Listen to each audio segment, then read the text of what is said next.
Hello ladies and gentlemen, Big Daddy Top Hat here. When it comes to the world of both professional wrestling and wrestling video games, the WWF Attitude Era was a boom period which would see mass change taking place. In the earlier portion of this time frame, we saw wrestling games make the jump from 2D to 3D, changing the way gamers would experience sports entertainment in video game form. While this leap was significant, rival promotion WCW were putting out high quality wrestling that was both outselling and outclassing their WWF competition. This would all soon change though with the release of new games including WWF Smackdown, a pioneering title that would result in spawning a long-running series, with new entries released annually. What was so significant about this game in particular that would lead to it becoming so influential? And equally as importantly, how does this game handle today? Let's explore all of this and more when we look at this slobber knocker of a game in detail. This, ladies and gentlemen, is the mad story of WWF Smackdown, the wrestling game that changed everything. Yeah! The 90s are drawing to a close, and while WWF television viewing figures are at an all-time high, WWF video games published by Acclaim such as WWF Attitude are not proving as popular nor successful as the likes of WCW vs NWO World Tour or WCW NWO Revenge, two amazing games both published by THQ. With the Acclaim games floundering and THQ's games flourishing, this would lead to WWF dropping Acclaim in favour of THQ in mid-1999, ending a decade-long relationship between the corporate entities. It would not be long before THQ would announce that they had arranged an agreement with development teams Aki Corporation and Asmic Ace Entertainment to develop its Nintendo 64 WWF games, the same teams behind the critically acclaimed WCW games. THQ Senior Vice President Michael Haller would state that they were the premier publisher of wrestling games, and with the #1 license in wrestling, WWF, now in their hands, their unrivaled wrestling development talent, and their proven publishing expertise, the publisher were poised to maintain its lead in the highly competitive genre. THQ and WWF were a match made in heaven at the time. The first THQ published WWF game would arrive in October of 1999, which would be WWF WrestleMania 2000, a Aki Asmic game that would build on the great mechanics found in THQ's previous WCW games and the Japan-only Virtual Pro Wrestling series. WrestleMania 2000 was simply amazing. While it was not the tallest task in the world for THQ to get the Japanese development teams to reshape their Nintendo 64 engine to feature WWF wrestlers instead of those from other companies, it would take the publisher a little longer to publish a game on the PlayStation. So PlayStation only owners were stuck with WWF Attitude for 5 months longer than Nintendo gamers. When it came to publishing a game on the Sony platform, THQ, the American California-based publisher, would look to the east for their development needs once more. Development would be placed in the very capable hands of Yukes, a development house based in Osaka, Japan, with a wealth of experience in the wrestling genre. By the year 2000, Yukes had already been developing wrestling games for the past 5 years, with many of them being built around the NJPW license. Yukes were notable for being the first company in history to ever develop a wrestling game that featured 3D polygonal character models. New Japan Pro Wrestling Touken Retsuden, released way back in 1995, a game that would be released in the West as Power Move Pro Wrestling. To put it into perspective how ahead Yukes were of the curve, this was around the same time that WWF WrestleMania Arcade was released. Relying on an experienced wrestling developer like Yukes to produce WWF games over American development houses, in theory, would result in a giant leap in quality. Like Aki Asmic before them, Yukes too would develop their first game using an existing wrestling game engine that had already been used in previous wrestling titles. While you would expect Smackdown's gameplay to be built around one of their big NJPW releases, surprisingly it is plucked from an obscure title simply known as The Pro Wrestling, a budget wrestling game that appeared as part of the equally budget series published by D3 Publishers as the Simple series. The Simple series consisted of generic interpretations of common video game themes, including tennis, racing, mahjong, and of course wrestling, and the wrestling entry in the series would be the blueprint for the legendary WWF Smackdown. WWF Smackdown will be a game named after the American wrestling promotion's brand new weekly television show. The programming had launched in just August of 1999 and would be set up to compete against WCW Thunder. Additional hours of programming that WWF's rivals were now putting out. This now meant that WCW were putting out Nitro and Thunder weekly, while WWF would be putting out both Raw is War and now Smackdown. The show's name would be derived from one of The Rock's catchphrases at the time, where he would say he was going to lay the smackdown on his opponents. In regards to the word's first usage, to celebrate SmackDown's 1000th episode in 2018, The Rock tweeted out, "Fun fact, in 1998 I said to Vince McMahon, I'm going to use the word SmackDown tonight in my promo. He said, what's that mean? I said it means I'm going to whoop some ass. He belly laughed and said, say it. The rest was history." Upon powering a copy of WWF Smackdown on, players are met with a full motion video introduction, just like what is featured on the television show, electrifying music and all. Cool video sequences like these would get gamers hyped and would be the envy of Nintendo 64 owners everywhere, whose basic cartridges simply never offered enough space to allow for such presentation. But a lack of full motion video certainly did not stop WrestleMania 2000 from being a wrestling game that was light years better than WWF Attitude. So could Yukes deliver the first good WWF game for the Sony PlayStation? Let's dig deeper. After the amazing introduction, players reach a menu screen offering a wide array of choices and game functions, which we shall get to covering in depth shortly. As for in-ring action itself, SmackDown delivered gameplay and graphics that looked very different to both Attitude and WrestleMania 2000, delivering grappling fun that is very palatable. Compared to other WWF games, what all players would have instantly noticed at the time is how fast the gameplay is that is found in SmackDown. The game plays at a very different pace to Attitude, or any other Akiasmic games. In many ways it seems that Yukes took both the WWF and the PlayStation itself's market into account, by creating a game that was fun, fast paced, yet more simplistic and pick up and play than many other wrestling games on the market. What I mean by this is games like Attitude took the fighting game approach by including complex long button sequence inputs to be able to perform special moves in Acclaim's slower moving affair. WrestleMania 2000 on the other hand, along with the Akiasmic games that came before it, feature a more strategic time-based combat system. But Yukes Smackdown on the other hand delivers a far more simple control scheme that matches up very nicely with the fast-paced gameplay that can be found within. This means, for example, rather than having to hit many buttons at once to perform a finishing move, or having to perform a finisher in a very specific time window, provided the wrestler has hit enough moves on their opponent and filled up their finisher bars, finishers can then be performed at any time as long as an opponent is in the right position. All that is required is a very simple tap of the L button, all in all making Smackdown far more digestible to some than most other wrestling games that came before it. It is elements like this that make the game so perfect for a mainstream audience. While great and easy to use, playing this game in 2021, there were still aspects of play that took me out of the game somewhat. In terms of finishers, this relates to positioning opponents. Professional wrestling is basically staged prize fighting for money, with the objective normally being to get an opponent on the mat and keeping them on the mat in order to be able to pin them. In SmackDown, there are many moments where in order to win more easily, you're often best off picking your downed opponent off of the mat and carefully positioning them to hit another move. This is rather silly and counterintuitive, as if you were trying to win a real life contest, you are not going to want to waste energy by deadlifting an opponent off of the very ground you are trying to bloody keep them on.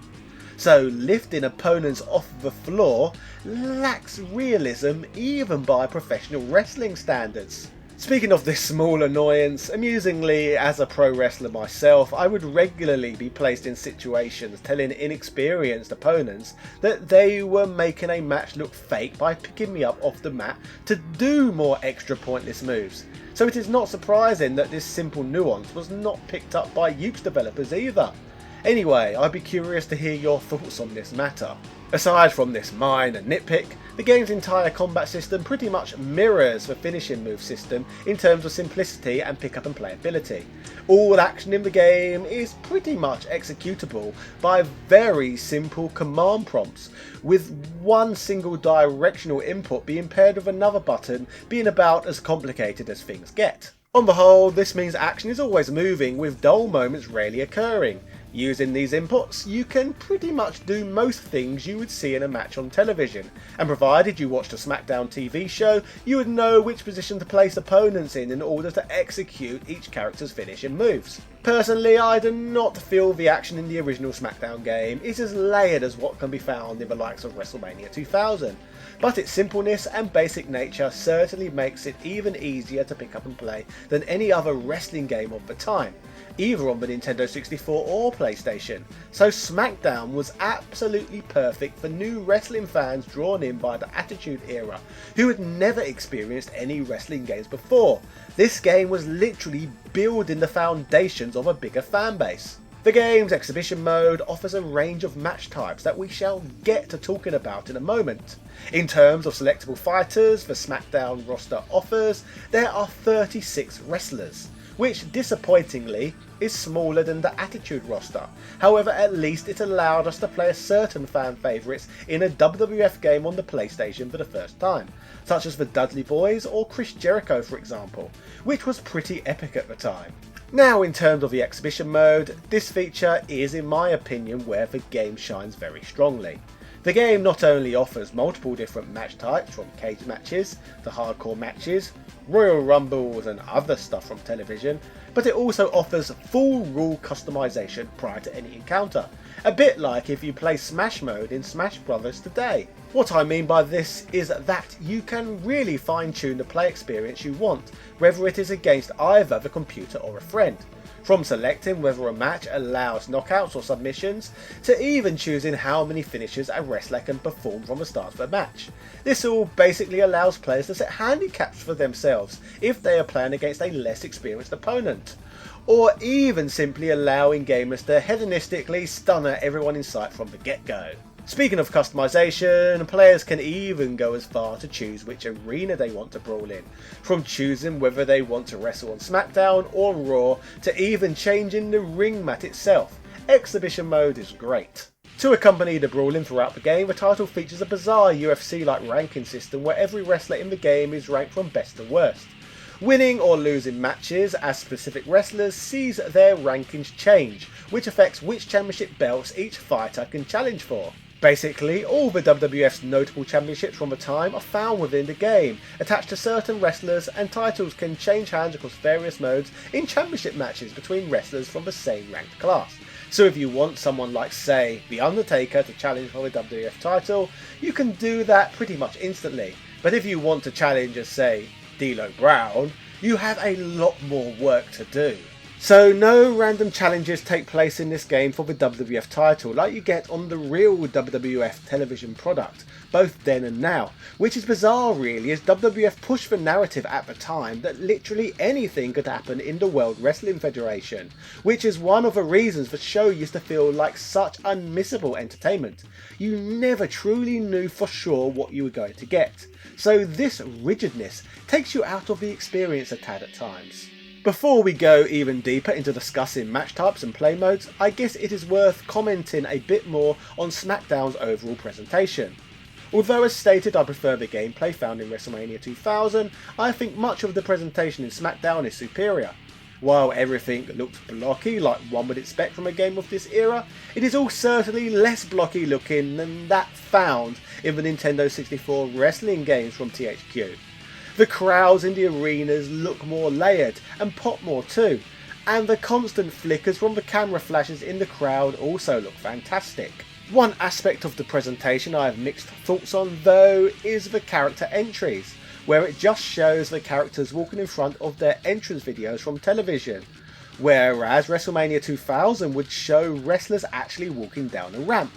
It is great wrestlers' full entrance videos were featured in the game, but would it have been that difficult to have them playing on actual Titantrons? Speaking of entrances, no physical belts have been animated into the game, which I think is a crying shame considering that the whole game partially appears to be built around a ranking system pursuing these prizes. So it is a tad gutting that Yukes never bothered to put physical depictions of these coveted prizes in the game. Speaking of aesthetics, aside from the usual arenas, if players compete in Falls Count Anywhere matches, players can brawl around all sorts of settings, aside from just traditional wrestling arenas. From parking lot fights to boiler room brawls, it's all possible in this game. In terms of matches that take place in this game, the maximum amount of polygonal character models SmackDown allows on screen at once is 4. So in Royal Rumbles that require more than 4 fighters competing at once, a new entrant does not enter the fray until one of the existing 4 is eliminated. Speaking of multiple wrestlers competing at once, another minor gripe is that you have to hit the command button to choose which opponent your character of choice is physically facing. This means if in a tag match your opponent tags out, if you're a new player you will be scrambling around trying to figure out why your fighter is ignoring the character who is throwing punches at you. But this feature is not too bad as long as you realise what is actually occurring. It's a small annoyance, but I guess certainly not game breaking. As expected with a wrestling game, we also have a create a wrestler mode, allowing gamers to create their own customised fighters. With regards to this, I would say this game's creation mode is on the rather limited side, because as you can see, I never even managed to come close to being able to create myself. From what I can see, you can just mix and match assets from the wrestlers available in the game, paired with a few extra preset costumes such as a samurai or medieval knights and other nonsense. It's certainly not the best creator wrestling mode I have seen. Now, a big part of WWF Smackdown at the time was the desire to create a wrestling game that better reflected the WWF product, because most games prior to this basically played like sports games, rather than including soap opera theatrics like what was seen on actual wrestling television. Games like Attitude and Warzone never featured storylines whatsoever, and the outrageous storytelling was the WWF's main draw at the time, so it was sad that Acclaim never at any time attempted to capitalise on this hard fact. Smackdown, on the other hand, would introduce what was known as Season Mode, a gameplay mode that was touted to deliver a more WWF television-like experience than what was presented in other wrestling games from the time. From what I found on the information superhighway, this new Season Mode was heavily praised at the time. Many game critics absolutely adored this new addition, so let's see what they had to say before I discuss my modern conclusion. GameSpot put year 2000 sentiments pretty perfectly when they would state, SmackDown's Season Mode is the best career-style mode we've seen in a wrestling game. It doesn't try to act like a quest for the belt, where the game ends as soon as you win the championship. Instead, it moves on from month to month and event to event, never really coming to an end. You'll see all of the WWF belts change hands quite often, and the game even gives you the option of changing wrestlers every few months. The Season Mode contains the beginnings of some plot-like elements, a first for the genre. So as you can see, there are appreciators for SmackDown's pioneering Season Mode at the time that tried to replicate the WWF's television schedule. Looking at this through a set of modern eyes, while I can see why this may have been appealing when the game was new, this feature is now aged like rotten milk, as each televised match card that flashes up on the screen, to either watch, play or skip in most cases, seems completely random, and the plot-like elements that flash up on the screen in the majority of circumstances seem completely pointless and do not lead anywhere. Season Mode for modern gamers is a totally useless mess of a gameplay feature, and you are certainly best off sticking with Exhibition Mode. Bless their little cotton socks, in this instance IGN actually published a review where I actually agree with most of what they had to say, as far as Season Mode goes anyway. So they would state that the story mode disappoints and starts to show the seams in an otherwise great game. Regrettably, this is the feature that both THQ and we in the business have hyped as the game's key, and its failing makes the game lose appeal. Smackdown was pretty much programmed in Japan and turned over to the American art team, and then put on the shelves. How does this matter? Let me put it to you this way. Many Japanese no speak English so well. Smackdown's story is riddled by putrid lines and go-nowhere affairs. Wrestlers don't even have dialogue.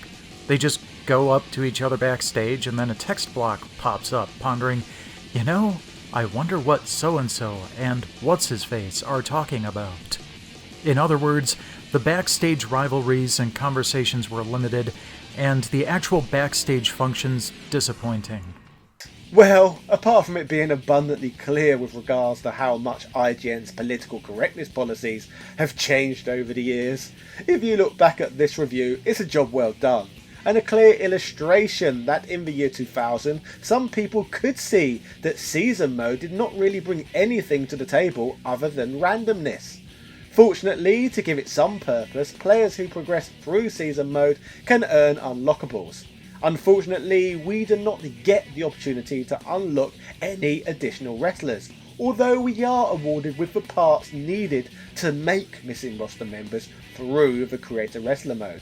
So if you are desperate to play as the likes of Ivory, Midian or the Blue Meanie, there is a sort of element of hope here, kind of. All in all though, despite the many holes I have picked in this wrestling game from 21 years ago, the match play itself is still extremely fun and entertaining, and its fast-paced action still means anyone can pick it up and have a reasonably good time. The game certainly presented gameplay of a different style to any WWF game that had come before this one, leading to tremendous sales and the title spawning sequel after sequel. This really was the wrestling game that changed everything, and in turn launched an annual gaming empire with new Smackdown games released year in and year out, which would, in my opinion, see marked improvements often. I may give my thoughts on sequel Smackdown games down the line, but first I need to see how well this video is received to judge whether it is worth all of our times. So be sure to let me know down below what you thought of today's content. In terms of the original WWF Smackdown, it is certainly more than rough around the edges in many places, particularly when we now view it through a modern lens. However, there are still elements that function great, that built a strong foundation for what would be delivered in the future. Smackdown started a gaming revolution, and whenever you look at this game alongside all of its contemporaries, it is pretty easy to see why.